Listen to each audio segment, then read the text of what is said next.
السلام عليكم ورحمة الله وبركاته. أسعد الله أوقاتكم إخواني بكل خير. فيديو اليوم عن الوحش الأمريكي فورد والمكاين الجديدة اللي هي الإيكو بوست. طبعا مكاين الإيكو بوست مكاين جي دي آي اللي هي جازولين دايركت انجكشن، بخاخات البنزين داخل السلندر وليس على الثلاجة من برا. فإيش يعني الكلام هذا؟ يعني إن البلو في الهواء ما تنغسل بالبنزين. طبعا هذا المحرك 2016. المحركات اللي هي 2020 2019 صارت تيجي دبل بخاخ، يعني 6 جي دي اي و6 بخاخ اللي هو البورتب اللي هو يجي عن الثلاجة. طبعا ايش الفايدة منه؟ بحيث ان السيارة الكمبيوتر بعد يعني يعطيك ضربات معينة حتى انه يضرب البخاخ الخارجي ويغسلها، فيصير كل سلندر عليه بخاخين، بخاخ داخلي يضرب 70% و30% من البخاخ الخارجي بحيث انه يحافظ على نظافة الفالف. طيب بالنسبة للمكاين هذه القديمة احنا كيف ممكن نحميها؟ نحميها عن طريق كاتشكان. زي ما انت شايف هنا اللي كيف كله زيت اللي هو جاي، اللي طبعا هو هذا الزيت جاي وداخل من عند الفالف كفر. طبعا الفالف كفر يتنفس من وين؟ يتنفس من هنا. شوف اللي هذا كيف برضو عليه زيت، اللي الثاني صافي. طبعا هذا من امريكا من شركة يو بي ار.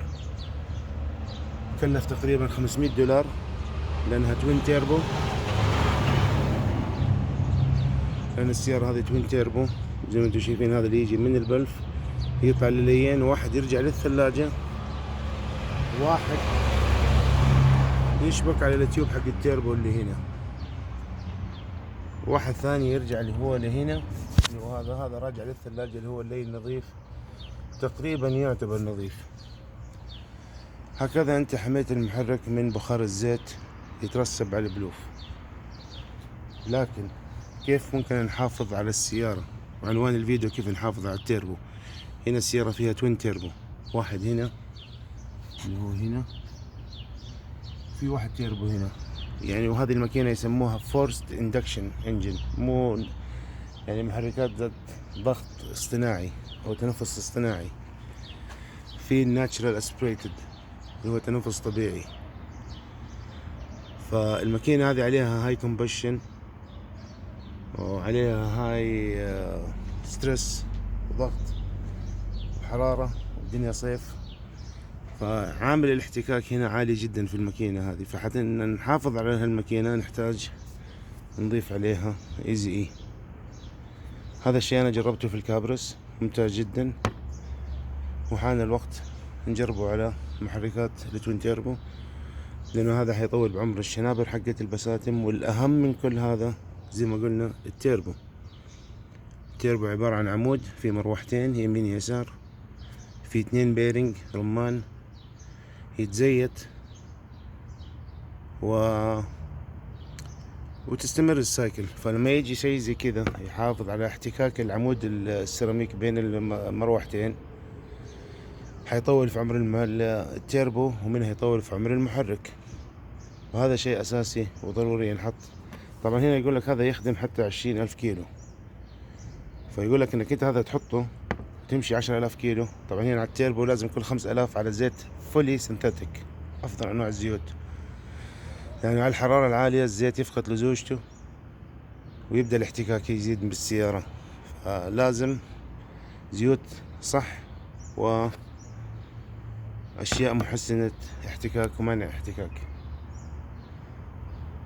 هذا بالنسبة يا إخوان للتيربو.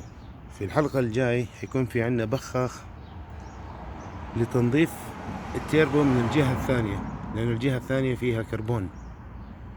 لقيت أكثر من سيارة ماشية على 120-130 ألف كيلو التيربو بادئ يتجيب معاهم. فعمود الاحتكاك إذا صار فيها أي احتكاك حتصير المروحة اللي قاعدة تدور حقت التيربو تحتك في البادي، حتوقف، حتجيم، حتلاقي عزم الماكينة طاح، حيطلع أصوات معاك. يعني نحاول نحافظ عليها بالاحتكاك. في من الجهة الثانية المروحة حقت حتى الإكزوست حقت التيربو يترسب عليها كربون طبقات طبقات، ويصير زي الحجر، خاصة لما تصير طرية. لما تطفي السيارة تتجمع، تيجي تشغل السيارة تبدأ المراوح تتاكل، تبدأ تضرب على الرمان واحتكاك ومشاكل.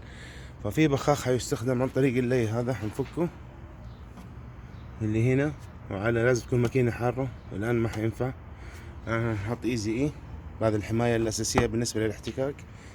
في الصيانة حقة التيربو اللي لازم كل 10,000 كيلو تتسوى. هنا ماشي 70، حوالي 75,000. تأخرنا في الموضوع هذا، فمحتاجين إن نسويها في حلقة ثانية بالنسبة لعملية التنظيف. الآن نبغى نحط هذا الموضوع. الزيت متغير جديد 5W30 من شركة شل. هذا أنا حطيته مضبوط، زيت خفيف جدا.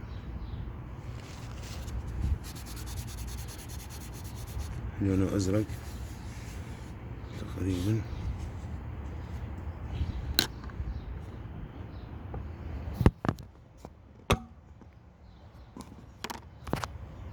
هذا هو الزيت. نحاول بشويش نصبه داخل السيارة.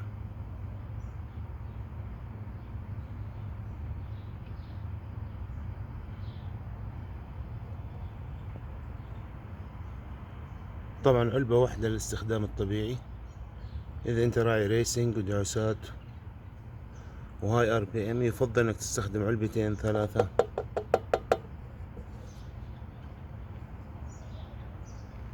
حتى إنه تحافظ على الماكينة. الزيادة منه لا يضر، يفيد أحسن من الضرر، من إنه يكون قليل. هذا شيء جربته فعلا، الماكينة تحسها ناعمة، تحسها حرير، تحس فعلا عامل احتكاك انتهى في السيارة. نشغل السيارة نشوف صوتها مع بعض.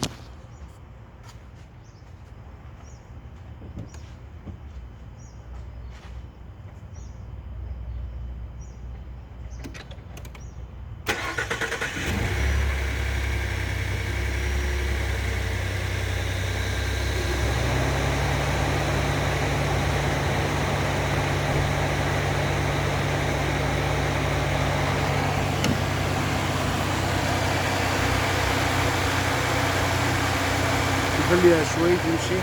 طبعا هذا مفعوله يبدأ معك مضبوط بعد 200 كيلو، لأنه هو يبدأ يغلف الماكينة من داخل الأعمدة، الرمانات الكرنك والبساتم. حتى ما شاء الله يمكن تسمع صوت الماكينة بدأ أهدى شوي.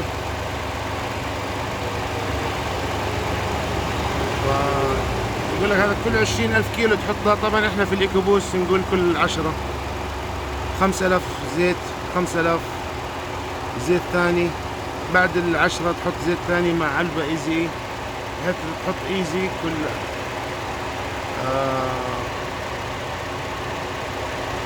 اللهم صل على محمد. حتى لا تتكلف. هذه العلبة قيمتها 65 ريال، ال 330 ملي 26 ملي.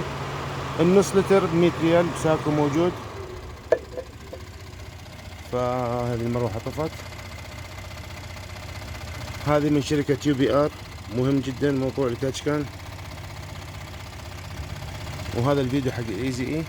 واذا عجبكم اعطوكم لايك، اعطونا لايك وسبسكرايب حتى انكم تتابعوا معنا الفيديو الجاي على